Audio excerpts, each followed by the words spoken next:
Hello and welcome back to the Inside Training podcast, which is sponsored by Bartercard. I'm Adam Tomlinson and I'm delighted to be joined for this episode by our brand new head coach, Nick Montgomery. Nick, thank you firstly for joining us. How are you? I'm fine. I'm delighted to be here. Obviously been a big couple of days, but to finally get here today and meet everybody and take the first training session. Can't wait to get in tomorrow. Yeah, there's loads for us to talk about here as we kind of really get into depth about your journey and your career to date. But obviously, firstly, like you said, you're here now. You've had a lot of travelling to get over from Australia to here today. But how excited are you now? You're actually in the building, you've met the players and you've met the staff. Yeah, I think initially coming in, it's really important to make a good impression that first day. And just walking into the building, I felt a real family atmosphere and environment where everybody was happy to see me. I know a few of the players as well, which is always nice. But coming last night and seeing the training ground and familiarising myself a little bit with the surroundings was meant that today I could come in and get straight to work. So once the media and stuff was out of the way, straight into the session, and the boys' attitude was top class today. So really looking forward to tomorrow and the next day, and obviously the first game this weekend.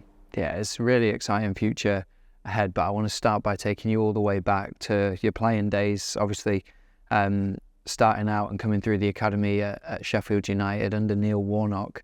Just talk to us about the grounding that gave you as a young person and a young player. Yeah, well, I started, obviously I'm from Leeds. I grew up in Leeds, playing for Leeds United, schoolboys up until the age of 16, and then left school and went straight to Sheffield United. The story's been documented. I think I'd missed quite a lot of training during the last couple of months, and I left school and just desperate to become a footballer, and Sheffield United gave me that opportunity. I think one trial game, myself and Phil Jagielka, we got offered a 2-year scholarship, and I took it with 2 hands, and that's how I started. Moved to Sheffield, into Diggs, and then started playing in the youth team. First 2 years was pretty difficult. Broke my ankle in the first season, got back fit, and then ended up with bacterial meningitis in my second year.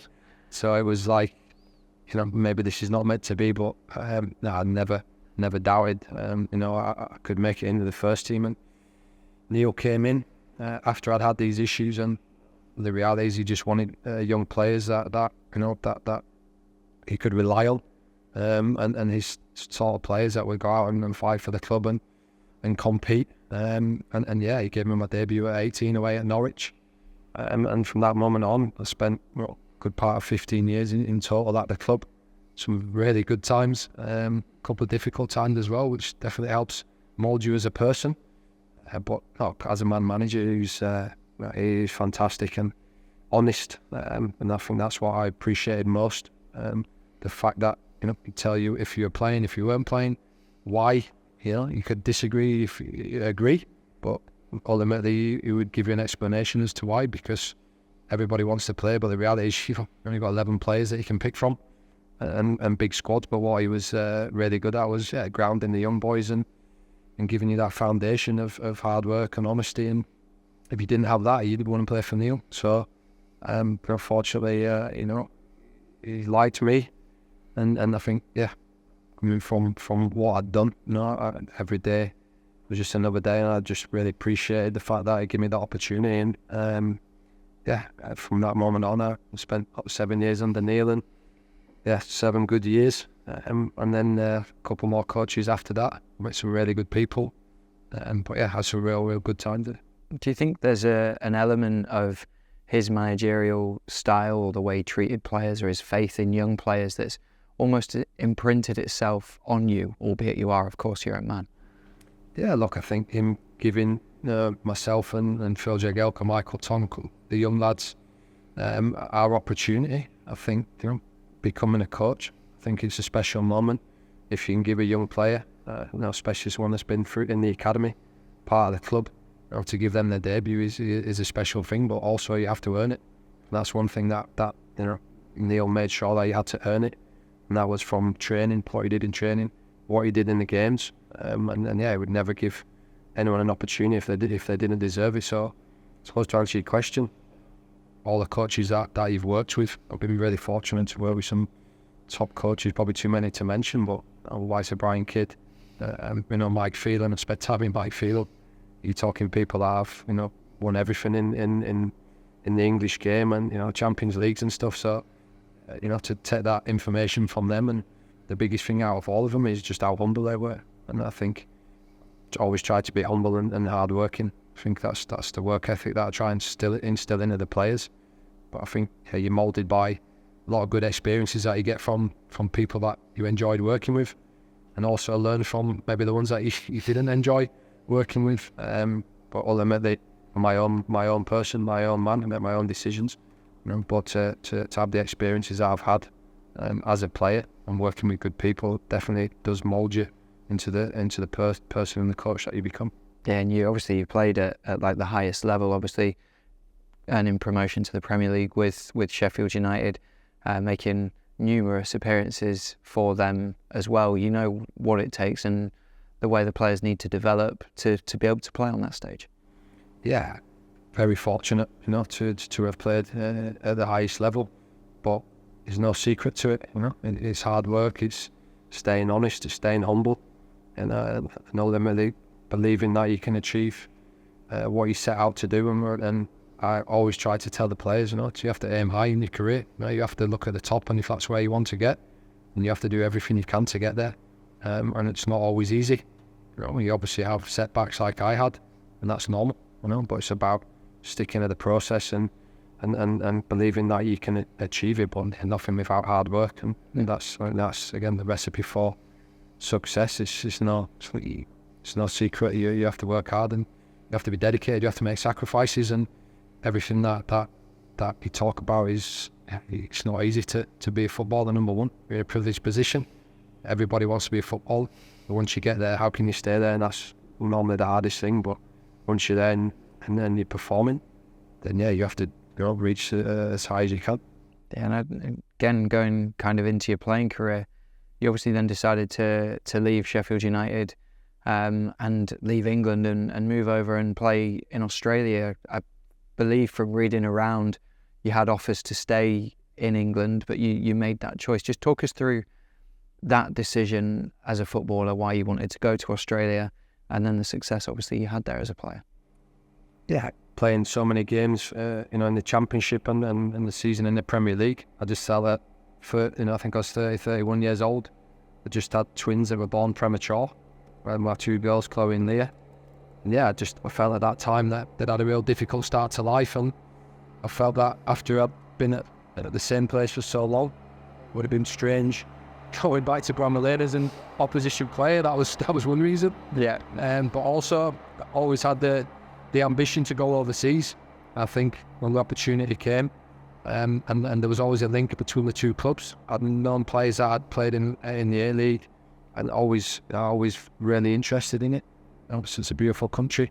My dad lived there when he was younger as well, so I think when the opportunity came, it was something where I spoke to my wife, and after staying in the same club for 15 years, I came home and told her that I'm going to move to the other side of the world. So it just felt right at the time, and I think obviously for my twins that were premature and had a real difficult start to life, I thought for them it would be a great opportunity. And people that I spoke to said, "Why not? If you don't go now, maybe you'll never go." And again, I tend to not live with regrets, and it was a great decision that I made, and I really enjoyed my time there. Yeah, and then obviously as a playing front, you won the A-League Championship with Central Coast Mariners, and then decided to make the move into coaching, starting out with the academy.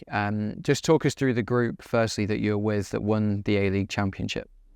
Yeah, so when I arrived there, I obviously didn't know 100% what to expect, but found a beautiful place in the Central Coast, a real community club that I'd sort of just missed out a couple of times on winning the grand final or on winning the championship. And the opportunity to go out there and hopefully help them win that first championship was something that I was really looking forward to. I remember arriving there, and culturally, real good lads, good, honest players, and that real mateship. I think it's a real Australian thing, is having a good culture. Met a lot of friends there. We had a real good mix of young players at the time. Some senior players that had good careers. I think the mix was quite good. And yeah, just a really good season. We're obviously finishing in winning the club's first championship, and off the back of that success, obviously the club sold a lot of young players like Matty Ryan, Tommy Rodgick. Obviously everybody knows Tommy Rodgick.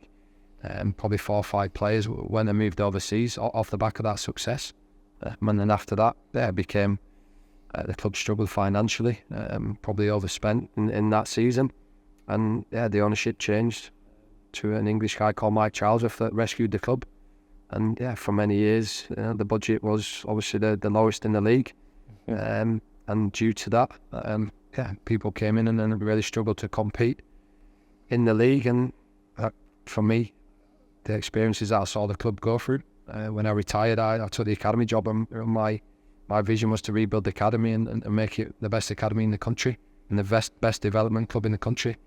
And yeah, in the first season we started producing players for the first team, and then in the second season I took the job, and we became the youngest team in the competition and number 1 in the whole of Asia for developing academy players into the first team, which is not easy. Some big countries, China, Japan, Korea, Australia, and within 12 months of me having a job to be number 1, was something that the club was really proud of, and yeah, that's how it started. How did you do that then? Obviously going from a complete playing background, you're picking things up as they go, but then you get the academy job and then you decide you want to rebuild the whole academy. There's obviously risk in that as well, but a lot of self-belief. How did you go about changing that? As a coach, when I started to get into the coaching, I wanted to be a development coach, and that's not just developing young players. That's older players, because I felt probably a lot of in my career there was not enough of that individual development. It was, you're a good player, you're fit, and at times I think that was lacking years ago. And I met Sergio Raimondo, who's my assistant, and the guy works at Benfica, one of the best development clubs in the world, still is now. And his knowledge of developing players and the training exercises was something that really opened my eyes up to how he should coach. And yeah, so we both had the same vision. When we took over the academy, I brought him over from overseas. And we rebuilt, we put structures in place, we put a scouting department in place, analysis, player support, sports psychology, and things that I knew that young players needed. And that obviously carried on into the first team in terms of using the same staff. But yeah, to obviously work with the young players day in, day out, and then to bring them through the first team was out of necessity as well, because the budget that we had, but also bringing them in and mixing them with the senior players and the visa players that you could bring in. As always, it's about trying to find that balance, and that's something that's not easy to do. Yeah, and then obviously, like you said, you became the manager or head coach in 2021, and one of the cultures or the main culture you wanted to instill was almost built up of 3 things, right? It was honesty, hard work, and a development culture, the 3 things that you just mentioned to us then. Just talk to me about why they are so important in a culture, in a Nick Montgomery side. I always believe that your behaviour as a coach is your biggest strength, and I believe the team should represent your personality a little bit. And again, hard work is a non-negotiable. Being honest, I felt that as a player, I always preferred people to be honest, whether that was the manager, the fans, the board. I think being honest is a good value. And then developing staff, developing players, and again passing on experiences that I had as well. And obviously Sergio's had a lot of experience in coaching all over the world. He speaks 7 languages, so we spent a lot of time discussing. But ultimately, it's the same game. He's just adapted a little bit differently. And again, if you can bring all them things together, then I think that's definitely moulded me as a coach and the way that I see the game. When you made that step up then to be the manager, did you change as a person? Did you change and grow into the role in the kind of first few weeks when you started? I always thought I'd be a coach. I always had that feeling, because I always enjoyed being a leader. I was fortunate I captained the 2 teams that I played for. And I think sort of by being a captain you take on more responsibility, but I think preparing yourself to become the manager, head coach, all of a sudden you have to worry about everybody else, not just yourself. And as a player, you take that for granted a lot. But again, I've always enjoyed the human side of it, and giving time to people and trying to get the best out of people, because ultimately none of us are perfect. But if you can see good in people and really, in terms of the players, seeing what players can be, not what they are. And I think if you can see that, then you can get them to buy into how they need to improve, and create exercises in training to improve the things that they're not great at. Because to get to the professional level, you have to be a good player. But then, how do you get to the next step? How do you become consistent? But making them understand that and spending time with them, spending time with people, and I think if you do that, they'll give you a lot back. Yeah, and you obviously defied the odds as well with Central Coast Mariners to go and become A-League champions. Just talk to us about the main principles that your team showed and had to do to achieve that, because, like I say, completely defied the odds. No one expected it, especially due to the budgets in the league. Yeah, I think, again, when you get a group of players together, they have to buy into your vision. You have to make them believe. So again, nobody gave us any chance to win the championship, even though the previous season we broke many records in terms of goals scored, I think, both seasons, and there were so many records that we broke. But it was, really that second season where, in terms of the recruitment, I had obviously a good saying in which players came in, and obviously the young players that had one season and played finals football and played the FFA Cup final the first time in the club's history. So them young players had some real good experiences, and that obviously gave them, going into that second season, a real experience of playing in big games. And it was just about making them believe, because ultimately it's 11v11 at the end of the day, and everybody's human.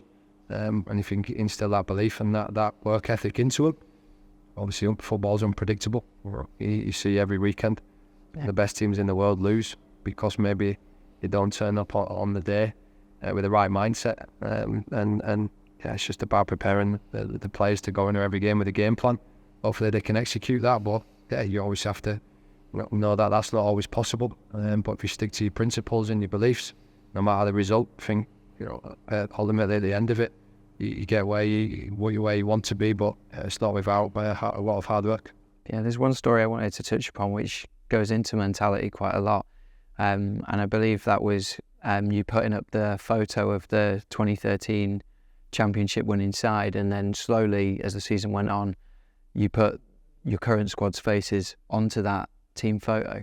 Just talk to me a little bit about that and how that helped motivate, galvanise the players, because from what I read, the players, more and more players just wanted to get their photo or their picture actually on that team photo. Yeah, sadly. At the time, I was the only one on that photograph from 10 years ago, apart from the club doctor, who just seems to be on every photo. Doc King, if he's watching. And yeah, it was just something that I spoke to Ezio, who's a sports psychologist that I used, a great guy that I met when I'd just retired from playing. And yeah, we had conversations about team performance and sports psychology, and again, how can you get more out of the players, and how can you delegate somebody else to speak to the players outside of the football staff. It's not about football, it's about their well-being, and again, goal setting and what they want from the season, from their career. And I think if you can tap into that, it's really powerful. But the photograph was something that, I just thought, what, I believe that we can be successful this year. So if I believe it, and give the boys something to fight for, it was, here's a photograph. I think there's probably 25, 30 people on it. I said, I'm the only one on it right now. And look, every time we win a game, we're going to put 2 people's faces on there. And guarantee if you believe it and you buy into it and you visualise that moment of lifting the trophy, and it's not going to happen every year, but that moment it felt right. And yeah, the boys saw the momentum and the results were coming, and we went on a great run, and by the end of it, we'd filled everybody's faces on there, and we were finding people to put on, like the kid man and every man and his dog at the end. A photograph full of everybody. So yeah, it was a special moment. but you have to visualise, and again, I've always been a visualiser, and I think it's really powerful if you can do that. Yeah, it all comes down to that man management piece, doesn't it? In terms of making sure you get the best out of the players. I mean, Jason Cummings is probably a great example of that. Yeah, Jason. What can I say about Jason? He'd be the first to admit that he did some silly things that probably went against him. But super talented player. Everybody, obviously, the Hibs fans know all about him. But unfortunately, in the day and age we're in, mobile phones and the camera phones, definitely not Jason's best friend.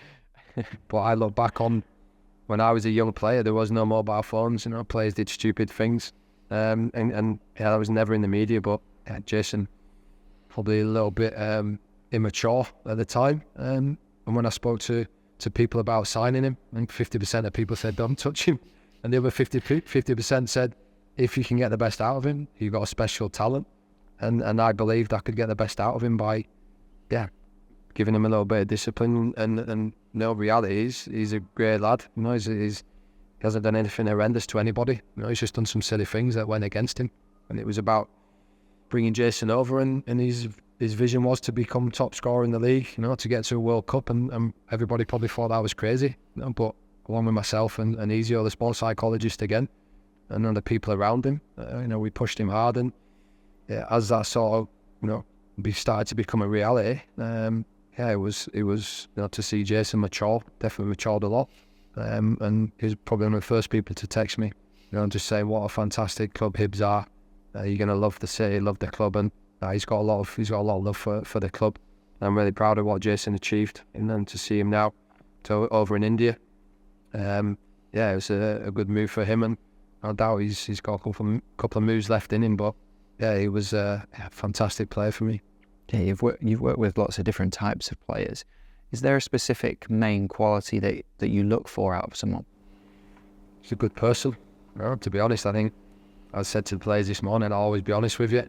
You might not like it, you might like it, but you can always come, and our door's always open. I'm happy to talk to anybody, but I just like for a good person, number one, and I believe you can develop people and try to see the best in people. But ultimately, that's not always right, At some point, it's not for everybody, Put a lot of demands on the players as well, and for some, maybe them demands will be too hard at some point. But then it's about helping them find maybe a different environment, and not just discarding them, which I saw many times in my career. And always try to help people. In terms of now, obviously, you're here at the Hibernian Training Centre. You've brought some staff over with you, Sergio, Raimondo, and Miguel, Miranda as well. Just tell us about those guys and what they will bring to the football club. Obviously, working alongside David Gray as well. Look, firstly, they're exceptional people. I met Sergio on the coaching badges 2015. And could see straight away his knowledge of the game. He's an exceptional coach. And then, we spoke in length about, our vision and our plan. And, that was the moment I knew that whenever I got a job, I wanted him to be by my side. Because, I think together we work really well and we challenge each other in a good way. And then Miguel is a goalkeeper coach that has an exceptional record of developing some of the best young goalkeepers in the world that he's worked with, the likes of Edison and All Black. So he's worked with some of the best goalkeepers in the world. He's quiet. He's unassuming. He works hard. But they're both extremely hard workers. And I always think that we shouldn't be the most intelligent person in the room. And Sergio speaking 7 languages, and I still find that amazing now. How he does that. But to have someone that can speak to the players today, speaking Portuguese, French, to get a message across a little bit different, I think that's nice when you can do that. Make the players feel a little bit at home. Good people. But added to Dave, I think he's a DNA of the club. I think every good club has people like Dave at the club. He understands the club, the culture, and he's got a fantastic history here. So speaking to him the first time, he was without doubt going to be on my staff, and I really want to help him in his career. I know he's got big ambitions as well. Hopefully we can help each other. I'm really happy to have him on the staff. And in terms of your own career, there's been reported interest over the last year or so about your future, linking you with all sorts of managerial jobs. You're a very loyal guy, as you've seen throughout your career at Sheffield United and at Central Coast Mariners. Why now Hibernian, and what attracted you to this role? I just think everything about the opportunity, and again, I'd had interest, and I never really felt the need to move unless it in my gut instinct that this is the next move. And I always thought my next move would be to Scotland. My wife talked about it as well, and I think obviously I've got a lot of history here with family, and played for the Scotland under-21s and the future squad many years ago. And again, with so many sort of Australian players coming over the SPL, many that came through myself. I always thought that would be a great next move for me. And to be honest, the club contacted the club. They were ultra professional. Thankfully, the Mariners gave me the opportunity to speak to the club. And from that moment, I spoke to Brian McDermott, I spoke to Ian and Ben on the first phone call. And it wasn't really anything about football. It was just about life and getting to know each other. That must have been really important for you, though, because you're, like you said, you want a family club, a family feel. The fact that it was just all about you as a person first, rather than football and directly results, that must have put you at ease. Yeah, and the fact that they really recognised what I'd done at the Mariners, and they were so passionate about. You could see that they'd watched the games and followed the success that we'd had there, and to me that meant a lot. And speaking from that first phone call, I got off the phone call just buzzing and hoping that they would contact again to have a football conversation. But no, it was a real easy phone call. Ian's a really young owner, and just a great guy. He's just a fantastic guy. Loves his football. Yep. Loves his stats, and then obviously Brian's been quite a few clubs. He's had some good experiences. He's also had some bad experiences as well, and being able to work with someone of that knowledge, something that really excited me. And then Ben's just energy of a young CEO, and his vision for the club, and they really sold the club to me. And from that moment, then it was my opportunity to sell myself to the club. Yeah. On the football side of it, and that was the second conversation that we had. I think it was maybe 48 hours later. Just to be on the short list for the job was something I was really humbled about. Then obviously you start doing your due diligence about the squad, the group of players. What are your initial thoughts on the squad and the players that are in the building? Initial thoughts is we watched quite a few games, the players individually, and then it was really refreshing to see a good mix of young players, senior players, and players that are new. In terms of Lewis and obviously Lafondra, Jago. I actually played with David Marshall many years ago. I didn't want to mention that. I thought I might make him feel old. He's a goalkeeper, so he's good. But no, I just thought a really good squad. We're a good strength in depth. Seems to be 2 players per position, which is important to create competition for places. And watching the games, you could see real honest group of lads. And I thought that's a sort of team that I really want to work with. And I think they've done some good business in the transfer window. Just really looking forward to working with the group. And I suppose the academy prospects that are around the kind of periphery of the first team squad at the moment excites you as well. The likes of like Murray Johnson, Kanaya Megwa, Ruben McAllister, Rudy Milotnikov. Yeah, and then the youth really important for every club, especially a club like Hibs, to have young players that have come through the academy. For them to see that there's a pathway. So that relationship with the first team and the academy is really important. I've spent a little bit of time with Gareth today, but no doubt we'll become really, really good friends. And again, it's about pushing the boys, up to training with the first team, because I believe that's the only way to accelerate their development and to pit them against the first team players. It also pushes the first team players as well, because to know there's young boys underneath that are coming.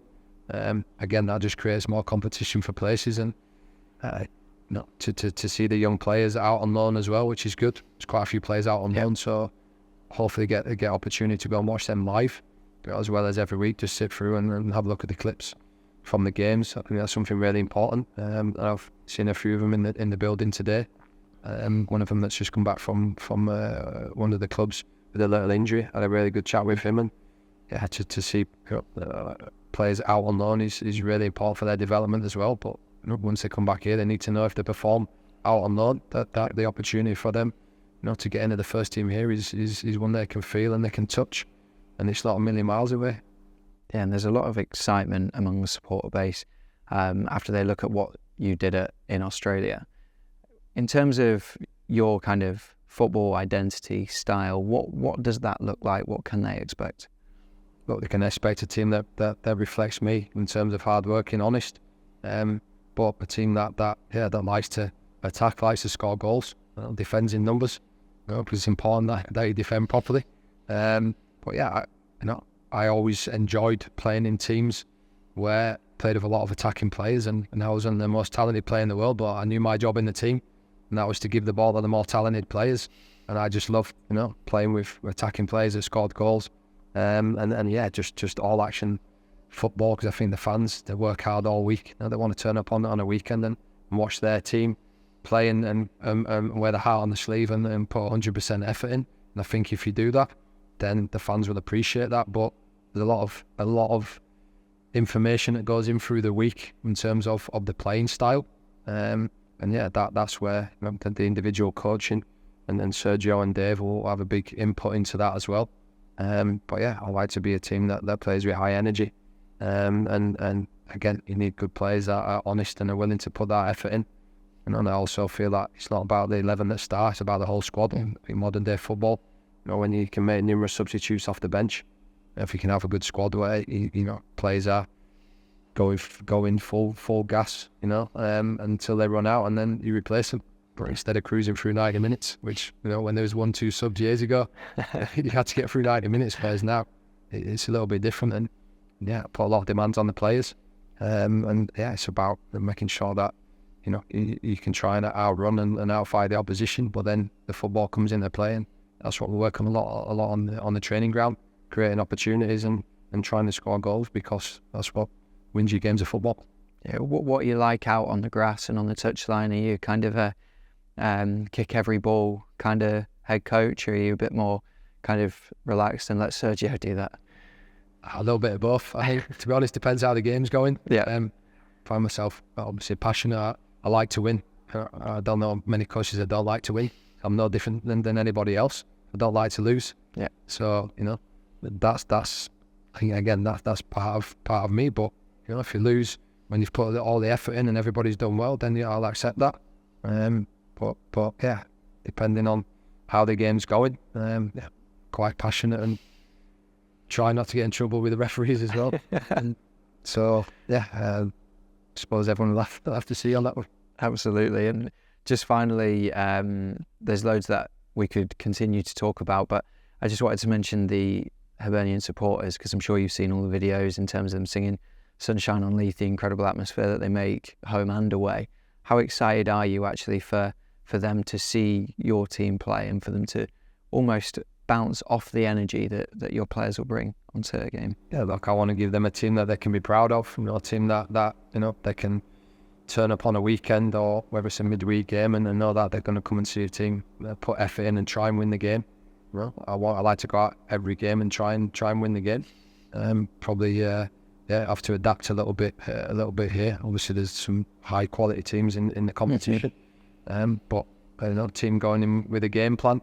Love passionate supporters. I watched the Aston Villa game, and even though the result wasn't favourable, to see the fans after the game giving that to support to the players. I want to create a connection with the players and the fans, so that no matter what the result is, they appreciate the effort that the team has put in. And I think you could see that was amazing to see the fans at Villa Park and yeah, the passionate fans. They have obviously a lot of love for the club, and I think it's important that you connect the two, and the boys know that that their relationship with the fans is really important. To fill Easter Road and get that place bouncing, that's definitely going to be a real strength for us, hopefully moving forward this season. Yeah, absolutely will. Nick, thank you so much for joining us. It's been a really, really enjoyable chat, and best of luck at Hibernian FC. Cheers guys, thank you.